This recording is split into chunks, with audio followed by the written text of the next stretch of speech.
Hello बच्चों, welcome to education hub. कैसे हैं आप सब? आशा करती हूँ आप सब अच्छे होंगे।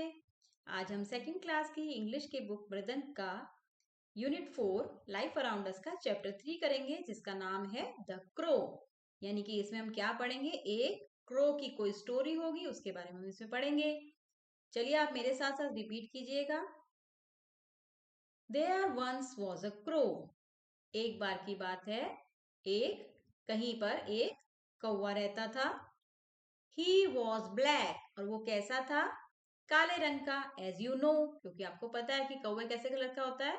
काले कलर का, ब्लैक कलर का होता है। तो he was black as you know. How to be beautiful, he wanted to know. अब वो चाहता था कि मैं हूं तो काले रंग का, अब काला रंग सुंदर तो नहीं दिखता, तो वो क्या चाहता था कि मैं सुंदर दिखूं, पर कैसे? Colourful feathers he wanted to grow.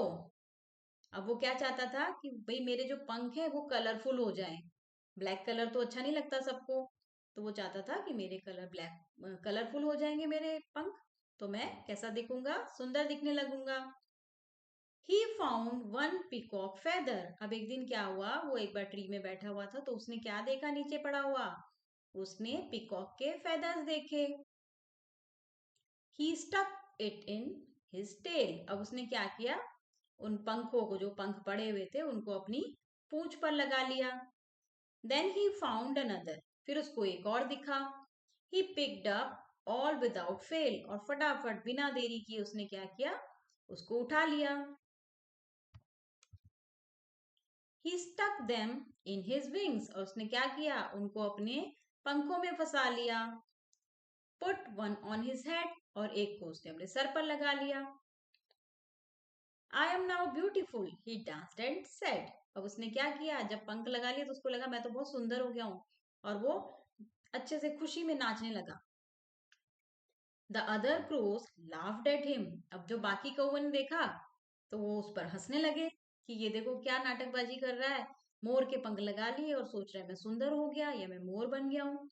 Oh what a fool you are. कौवों ने क्या कहा? जो बाकी कौवे थे उन्होंने कहा, अरे तुम कितने मूर्ख हो। You are beautiful in black. तुम काले रंग में ही सुंदर लगते हो। We love you for what you are. और हमें तुम कैसे अच्छे लगते हो? जैसे तुम हो। देखो, भगवान ने हमको जैसा बनाया, हमें उसी में खुश रहना चाहिए। हमें ये नहीं चाहना चाहिए कि अच्छा कोई बच्चा तो लंबा है, मैं क्यों, मेरी हाइट क्यों कम है, या मेरी हाइट इतनी लंबी क्यों है, वो बच्चा तो छोटी सी हाइट के है मेरी क्लास के। ठीक है, तो जैसा आपको प्रकृति ने बनाया है, आप वैसे ही अच्छे लगते हो। तो वही कौवे के फ्रेंड्स जो थे, उन्होंने उसको समझाया कि भाई तुम जैसे हो, हमें तुम वैसे ही अच्छे लगते हो। चलिए, ये स्टोरी तो हमारी खत्म हो गई। ठीक है, अब हम इसके न्यू वर्ड्स पढ़ लेते हैं। तो इसके न्यू वर्ड्स हैं colourful, feather, wings, picked, fool, love, beautiful, peacock and another.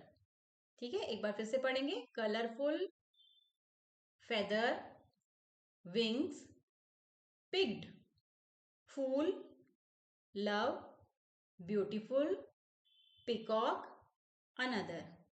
चलिए अब इसकी एक्सरसाइज कर लेते हैं। एक्सरसाइज में सबसे पहले है लेट अस स्पीक। इसमें आपको टीचर क्वेश्चन पूछेगी और आपको उनका जवाब ओरली देना है, यानी बोलकर देना है।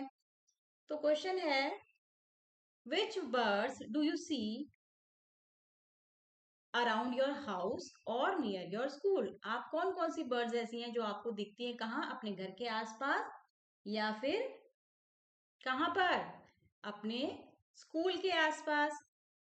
अब देखो, ज्यादातर हमको क्या दिखती है? स्पैरोज दिखती है, पैरट, पिजन, क्रो, है ना, ये सारी दिखती हैं। और हो सकता है कोई और बच्चे कहीं कहीं और रहते हो, वहां पे और तरह के भी पक्षी उनको दिखते हो, बर्ड्स दिखती हो, आप वो भी डाल सकते हो इसमें आंसर में। ठीक है, तो I see sparrows, parrot, pigeon and crow around my house and near my school. What do you like about the crow. आपको क्रो में क्या अच्छा लगता है? तो देखो, किसी बच्चे को हो सकता है उसका ब्लैक कलर होता है ना, किसी बच्चे का कलर फेवरेट ब्लैक हो, तो वो कहेगा मुझे तो उसका कलर ब्लैक अच्छा लगता है। आप किसी को, हो सकता है कि कौवे का एक नेचर होता है कि कौवा कभी भी अकेले नहीं खाता। अगर आप कभी कौवे को खाना डालोगे ना, तो वो इतना फ्रेंडली होते हैं कि वो अपने फ्रेंड्स जो बाकी कौवे हो उनको आवाज मार मार के बुलाते हैं खाने के लिए।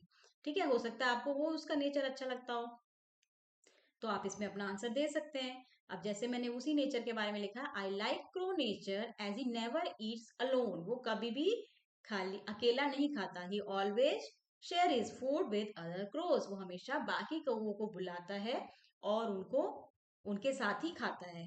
दूसरा एक नेचर क्या है कौवे का, बहुत अच्छा है, वो मैंने लिखा नहीं बट मैं आपको वैसे ही बता देती हूँ। दूसरा नेचर क्या है, कभी भी अगर कोई क्रो मुसीबत में होता है तो उतने सारे जो भी कौवे आसपास उसकी आवाज सुनते हैं, सारे के सारे झुंड बनाकर उसको बचाने के लिए या उसकी हेल्प करने के लिए इकट्ठे हो जाते हैं। तो ये भी क्रो का बहुत अच्छा एक नेचर है। ठीक है, चलिए अगला पार्ट है लेट अस राइट। इसमें आपको कुछ पिक्चर्स दी गई हैं, उनके नीचे आपको उनके नाम लिखने हैं। पहला swan, parrot, sparrow, then goose, cock and peacock. Now next part में हमको क्या करना है, यहाँ पर हमको सिमिलर साउंड के वर्ड्स लिखने हैं। लाइक ग्रो का बना क्रो, कैरेट के साथ हमें ब्लैंक छोड़ के दिया था, आपको मैं बुक की एक्सरसाइज में दिखा देती हूँ। ये देखिए इस तरीके से यहाँ पे ब्लैंक दिए थे, आपको इनको फिल करना है। तो ग्रो के साथ क्रो, कैरेट के साथ पैरेट, पेन के साथ हैन, एरो के साथ स्पैरो, ब्लॉक के साथ पिकॉक। ठीक है, इस तरीके से इसको कंप्लीट कर लेंगे। ये मैंने कंप्लीट कर रखा है, आप इसमें से हेल्प ले सकते हैं। चलिए लास्ट पार्ट में क्या है, लास्ट पार्ट में आपको एक टेबल बना रखी है जिसमें 1 2 3 4 5 कॉलम्स बने हुए, बॉक्सेस बने हुए हैं।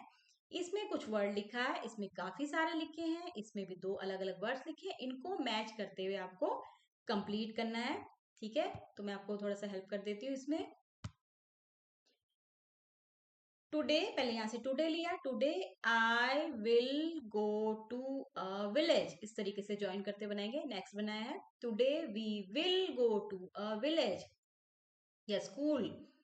आप इसके साथ today I will go to a village, today I will go to a school, today I will go to a park, today I will go to a farm, today I will go to a theatre. इस तरीके से एक ही word के साथ आप कितने सारे sentences बना सकते हैं। ठीक है, इसके बनाने की आप कोशिश कीजिएगा।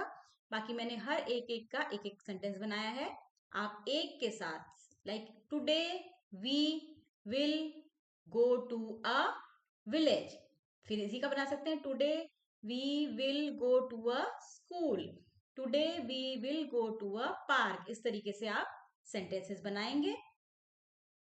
तो चलिए बच्चों, इसी के साथ हमारी क्रो की स्टोरी भी खत्म होती है। आशा करती हूँ आपको ये चैप्टर अच्छे से समझ आया होगा। अगले चैप्टर के लिए हम नेक्स्ट वीडियो में मिलेंगे, तब तक के लिए बाय बच्चों।